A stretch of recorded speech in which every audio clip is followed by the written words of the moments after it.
Hello and welcome to part 11 of the LinuxKI video series. In this session, we'll be reviewing the socket activity report, which provides a unique view into the network socket activity by examining the network sockets being accessed by the server. The socket activity report is generated by the KI all script. Previous sessions covered the various reports designated with the check marks. The socket activity report can be found in the .txt file beginning with KI-sock.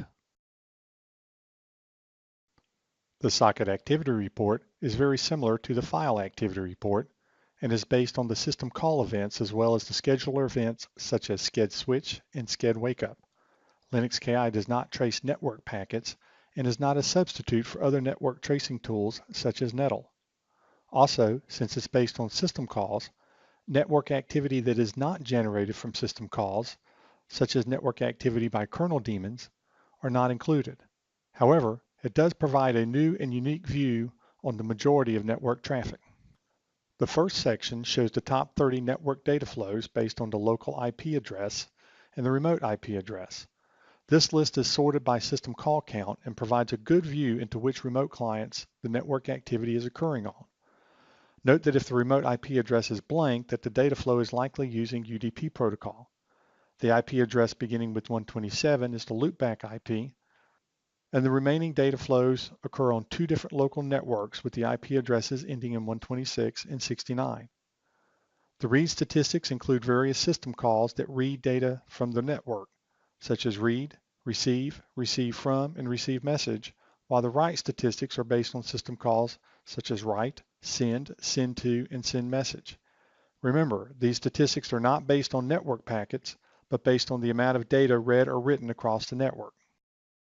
The local IP section combines all the statistics that flow into the server through a specific local IP address. For each local IP address, we can see the specific system calls that were made to generate the network traffic.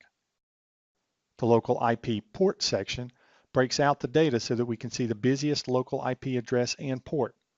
Port 1521 is typically used by Oracle, so this gives us a good view on the network traffic that flows into and out of the Oracle database via the remote clients. The remote IP statistics are similar to the local IP statistics, except that it represents the top remote clients.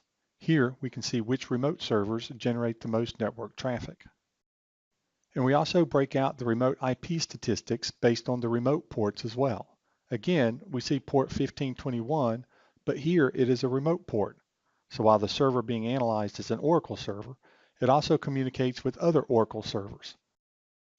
There is also a summary of the top 30 socket connections based on the local IP address and port, and the remote IP address and port. Finally, there's detailed information about the system calls related to each of the socket connections listed above. Thank you for joining, and remember to visit the LinuxKI wiki page for more information and latest updates.